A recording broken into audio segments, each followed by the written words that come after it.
नमस्कार दोस्तों, स्वागत है आप सभी का पाई क्लासेस यूट्यूब चैनल पे। दोस्तों, आज के मेरा वीडियो हिंदी मॉडल पेपर का पहला वीडियो है।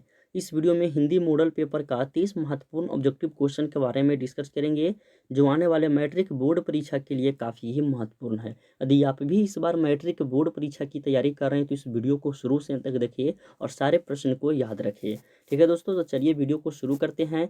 जल्दी से इस वीडियो को लाइक कर दीजिए और चैनल पर पहली बार आए हैं तो चैनल को भी सब्सक्राइब कर लीजिए। और हो सके दोस्तों तो आपके पास अभी समय बहुत बचा हुआ है, तो जितना भी आपका हिंदी में चैप्टर पढ़ने के लिए दिया गया है, सारे कहानी का एक बार पढ़ लीजिएगा अच्छी तरह से। तब आपका ऑब्जेक्टिव क्वेश्चन अच्छी तरह से समझ में आएगा, कहीं भी दिक्कत नहीं होगा।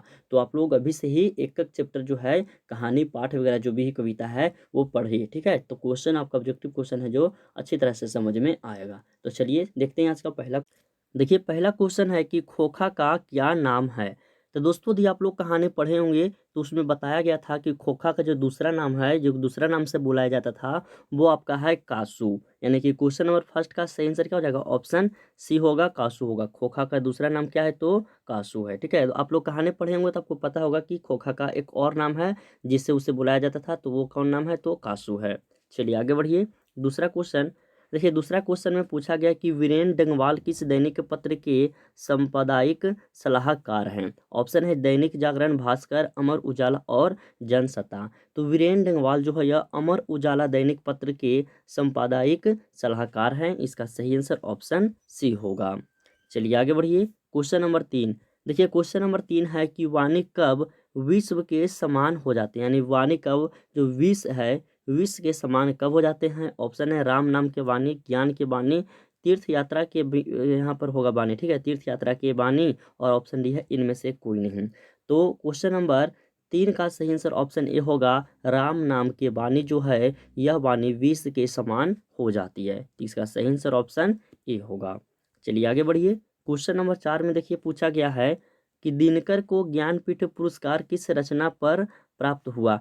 दिनकर जो हैं लेखक, इस लेखक के किस ज्ञानपीठ को जो पुरस्कार है वो किस रचना पे प्राप्त हुआ था।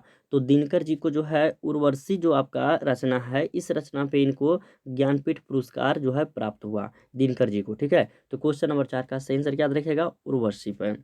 चलिए आगे बढ़िए। क्वेश्चन नंबर 5 में देखिए पूछा गया है कि कौन सी कृति रस खान की नहीं है। इनमें से आपका जो कृति दिया गया है, 4 कृति है, इनमें से कौन सी कृति जो है वो रस खान की कृति नहीं है। तो प्रेम फुलवारी जो है, यह कृति रस खान की नहीं है। ठीक है, तो इसका सही आंसर ऑप्शन ए होगा, प्रेम फुलवारी। चलिए आगे बढ़िए। देखिए, हिंदी है और संस्कृत जो हो गया दोस्तों, यह दो सब्जेक्ट का जब तक आप कहानी नहीं अच्छी तरह से पढ़िएगा, तब तक आपका ऑब्जेक्टिव क्वेश्चन थोड़ा दिक्कत होगा समझने में कि क्वेश्चन क्या कर रहा है। तो हो सके तो अभी समय आपका बहुत है, तो धीरे धीरे आप हर एक चैप्टर को एक बार पढ़ते चलिए, तो आपका सारा ऑब्जेक्टिव क्वेश्चन जो है समझ में आएगा कि क्वेश्चन क्या कर रहा है। क्वेश्चन नंबर 6 है कि कुंवर नारायण की प्रसिद्ध कृति कौन सी है। तो कुंवर नारायण की जो प्रसिद्ध कृति है वह कृति कौन सी है, तो आत्मजयी है। ठीक है, इसका सही आंसर शिक्षण का ऑप्शन ए होगा, आत्मजयी होगा। चलिए आगे बढ़िए। Question number 7। देखिए, क्वेश्चन नंबर 7 है कि रंगप्पा मंगमा से कहाँ मिलता था। ये देखिए, दही वाली मंगमा से कहाँ, ये क्वेश्चन लिया गया है। तो रंगप्पा जो है यह मंगमा से कहाँ मिलता था। ऑप्शन है कुआं के पास, स्कूल के पास, शिवाला के पास या चौराहे के पास। तो क्वेश्चन नंबर 7 का सही आंसर कुआं के पास होगा। रंगप्पा जो है मंगमा से कुआं के पास मिलता था। चलिए आगे बढ़िए। क्वेश्चन नंबर 8 में देखिए पूछा गया है कि हिरोशिमा कहाँ है। देखिए, हिरोशिमा कहाँ है, तो यह है जापान में, और हिरोशिमा पे जो है अमेरिका के द्वारा परमाणु बम गिराया गया था। ठीक है, तो ये भी आपसे पूछेगा, तो हिरोशिमा कहाँ है, तो जापान में है। चलिए आगे बढ़ते हैं। Question number 9। क्वेश्चन नंबर 9 है कि उर्वशी किसकी कृति है। उर्वशी जो है यह किसकी कृति है। ऑप्शन है निराला, दिनकर, महादेवी वर्मा और सुमित्रा नंद पद। तो क्वेश्चन नंबर 9 का सही आंसर होगा दिनकर जी का। ठीक है, इसके पहले वाला में क्वेश्चन में था ना कि दिनकर जी का जो है इनमें से कौन सी कृति है, तो उर्वशी। तो उर्वशी किसकी किसकी कृति है, तो दिनकर जी की। चलिए आगे बढ़िए। क्वेश्चन नंबर 10 में देखिए पूछा गया है जीवनंदन दास किस भाषा के कवि हैं। जीवनंदन दास जो है यह किस भाषा के कवि है, हिंदी, उड़िया, बांग्ला या मराठी। तो क्वेश्चन नंबर 10 का सही आंसर होगा बांग्ला भाषा के कवि हैं जीवनंदन दास। क्वेश्चन नंबर 10 का सही आंसर ऑप्शन सी होगा। चलिए आगे बढ़िए। क्वेश्चन नंबर 11 में देखिए पूछा गया है कि गुरु नानक का जन्म कहाँ हुआ था। तो दोस्तों गुरु नानक जी का जन्म है वो कहाँ हुआ था, तो इनका जन्म है वो नानकाना साहब में हुआ। कहाँ हुआ? नानकाना साहब में। तो याद रखिएगा कि गुरु नानक जी का जन्म नानकाना साहब में हुआ। आगे बढ़िए। क्वेश्चन नंबर 12 में पूछा गया है कि रस खान किस काल के कवि हैं। रस खान किस काल के कवि है? आदिकाल, रीति काल, आधुनिक काल या भक्ति काल। तो क्वेश्चन नंबर 12 का सही आंसर होगा भक्ति काल का। ठीक है, रस खान किस काल के कवि हैं, तो भक्ति काल के कवि हैं।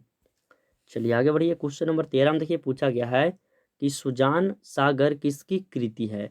सुजान सागर यह किसकी कृति है? ऑप्शन है मरिताम, ऑप्शन बी है घनानंद, ऑप्शन सी है देव और डी है केशव दास। तो क्वेश्चन नंबर 13 का सही आंसर होगा ऑप्शन बी घनानंद। ठीक है, क्या होगा? घनानंद। चलिए आगे बढ़िए। क्वेश्चन नंबर 14 में देखिए पूछा गया है कि सेन साहब अपने पुत्र को क्या बनाना चाहते थे।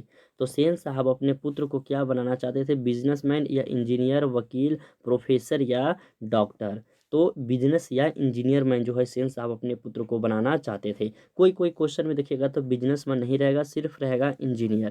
तो इंजीनियर रहेगा तो इंजीनियर सही हो जाएगा, बिजनेसमैन और इंजीनियर दोनों रहेगा तो दोनों सही होगा। ठीक है, चलिए आगे बढ़िए। क्वेश्चन नंबर 15 में देखिए पूछा, देखिए क्वेश्चन नंबर 15 में कह रहा है कि कौन सी कृति अज्ञेय की नहीं है। कौन सी कृति अज्ञेय की नहीं है? तो ऑप्शन डी होगा मिलन यामिनी जो कृति है यह अज्ञेय की नहीं है। क्वेश्चन नंबर 15 का सही आंसर हो जाएगा ऑप्शन डी होगा। चलिए आगे बढ़िए। क्वेश्चन नंबर 16 में देखिए पूछा गया है कि जीर्ण जनपद किसकी कृति है। जीर्ण जनपद किसकी कृति है? तो इसका सही आंसर हो जाएगा प्रेमधन की कृति। किसकी कृति है? तो प्रेमधन की कृति है, यानी इसका सही आंसर ऑप्शन ए होगा। चलिए आगे बढ़िए। क्वेश्चन नंबर 17 में देखिए पूछा गया है कि गलत पते की चिट्ठी किस विधा की कृति है। गलत पते की चिट्ठी किस विधा की कृति है? ऑप्शन है उपन्यास, निबंध, काव्य संकलन और कहानी। तो इसका विधा में आपसे पूछा गया, इसकी विधा जो है वो क्या है? तो इसकी विधा जो है काव्य संकलन है, यानी इसका सही आंसर ऑप्शन सी होगा क्वेश्चन नंबर 17 का। चलिए आगे बढ़िए। क्वेश्चन नंबर 18 देखिए। क्वेश्चन नंबर 18 में पूछा गया है भारत माता शीर्षक प्रगीत पंत के किस काव्य संकलन से लिया गया है। तो भारत माता शीर्षक प्रगति पंत जो है यह किस काव्य से लिया गया है? तो यह ग्राम्य काव्य से लिया गया, यानी कि गांव से लिया गया। ठीक है, तो इसका सही आंसर होगा ऑप्शन बी। चलिए इसके बाद आगे देखिए। क्वेश्चन नंबर 19 में पूछा गया है कि पंडित बिरजू महाराज का जन्म कहाँ हुआ था। देखिए क्वेश्चन काफ़ी महत्वपूर्ण है और मैट्रिक परीक्षा में पूछा गया है। तो पंडित बिरजू महाराज का जन्म है वो लखनऊ में हुआ। ठीक है, इसका सही आंसर क्या हो जाएगा? ऑप्शन बी होगा लखनऊ। चलिए आगे बढ़िए। क्वेश्चन नंबर 20 में पूछा गया है कि अज्ञेय का जन्म किस प्रदेश में हुआ, यानी कि किस राज्य में हुआ। तो अज्ञेय का जन्म जो है वह उत्तर प्रदेश में हुआ, यूपी में। ठीक है, तो इसका सही आंसर क्या हो जाएगा? इसका भी सही आंसर ऑप्शन बी होगा यूपी, यानी कि उत्तर प्रदेश। चलिए आगे देखिए। क्वेश्चन नंबर 21 में देखिए क्वेश्चन नंबर 21 में पूछा गया है कि स्वदेशी शीर्षक पाठ्य पुस्तक में संकलित कविता किस छंद में है। तो स्वदेशी शीर्षक जो है पाठ्य पुस्तक में संकलित कविता जो है यह कविता दोहा छिंद में, किस छिंद में है? तो दोहा छिंद में है, यानी कि क्वेश्चन नंबर 21 का सही आंसर ऑप्शन बी होगा दोहा। चलिए इसके बाद क्वेश्चन नंबर 22 देखिए। क्वेश्चन नंबर 22 में पूछ रहा है कि किसे प्रेम की पीर का कवि कहा जाता है। किसे प्रेम की पीर का कवि कहा जाता है? ऑप्शन है मीरा, महादेवी वर्मा, घनानंद और सूरदास। तो क्वेश्चन नंबर 22 का सही आंसर घनानंद हो जाएगा, ऑप्शन सी होगा।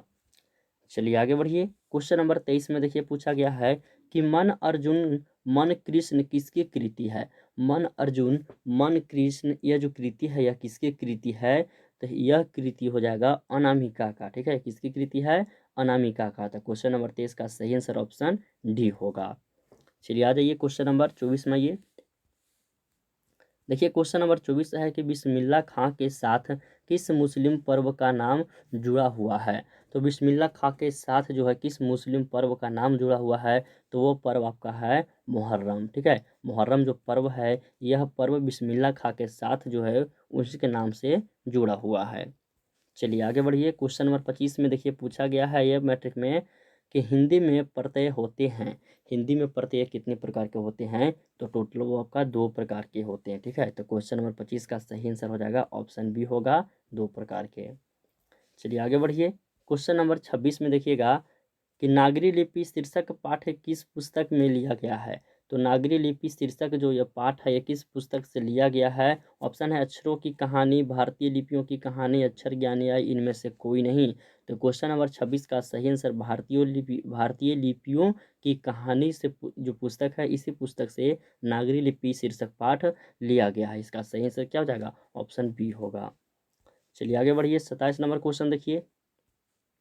हमारी नींद शीर्षक कविता किस वाक्य संग्रह से ली गई है? हमारी नींद जो कविता है, यह किस वाक्य संग्रह से ली गई है? तो यह जो आपका है दुष्चक्र में सृष्टा से ली गई है। किससे? दुष्चक्र में सृष्टा, यानी कि इसका सही आंसर ऑप्शन ए हो जाएगा। चलिए आगे बढ़िए। क्वेश्चन नंबर 28 में देखिए पूछा गया क्वेश्चन है कि कवि के अंदेशों में कौन था? कवि के अंदेशों में कौन था? तो क्वेश्चन नंबर 28 का सही आंसर एक जानी दुश्मन हो जाएगा, ठीक है। कवि के अंदेशों में कौन था? तो एक जानी दुश्मन था। इसका सही आंसर 28 का ऑप्शन ए होगा। चलिए इसके बाद 29 नंबर क्वेश्चन देखिए। क्वेश्चन नंबर 29 में पूछा गया कि भगवान की कृपाधीश कहाँ विश्राम करती है? तो भगवान की कृपाधीश जो है ये कहाँ विश्राम करती है? तो यह कवि के नयनों पर विश्राम करती है, ठीक है। कहाँ करती है? तो कवि के नयनों पर। इसका सही आंसर ऑप्शन सी होगा। चलिए आगे बढ़िए। क्वेश्चन नंबर 30 में देखिए पूछा गया है कि कर्म का मानक आधुनिक रूप है। तो कर्म का जो मानक आधुनिक रूप है वह रूप कौन है? कर्म है, कारक है, भाग्य है या कला है? तो वह आधुनिक रूप है कर्म, यानी कि इसका सही आंसर ऑप्शन ए होगा, कर्म होगा। तो दोस्तों इसी तरह आज का वीडियो समाप्त करते हैं। वीडियो पसंद आया हो तो वीडियो को लाइक करें, अपने दोस्तों में शेयर करिए और चैनल पर पहली बार आए हैं तो चैनल को भी सब्सक्राइब कर लें। और दोस्तों एक बात आपको और बता देना चाहते हैं कि हिंदी और संस्कृत का ऑब्जेक्टिव क्वेश्चन तभी आपको समझ में आएगा जब उसकी कहानी जब पढ़िएगा अच्छी तरह से, तब आपको पूरी तरह से समझ में आएगा ऑब्जेक्टिव क्वेश्चन कि कहाँ से कौन क्वेश्चन पूछा गया है और क्वेश्चन क्या कर रहा है, ठीक है। तो हो सके दोस्तों तो अभी आपके पास बहुत समय है, दोनों चैप्टर का कहानी अभी से पढ़िए। ज़्यादा चैप्टर आपका उसमें नहीं दिया गया है हिंदी संस्कृति में पढ़ने का। आप चाहें तो एक दिन में 1-2 कहानी पढ़ सकते हैं। तो आप कोशिश कीजिएगा पढ़ने के लिए, तो ज़्यादा समझ में आएगा ऑब्जेक्टिव क्वेश्चन, ठीक है। ठीक है दोस्तों, तो मिलते हैं अगले वीडियो में।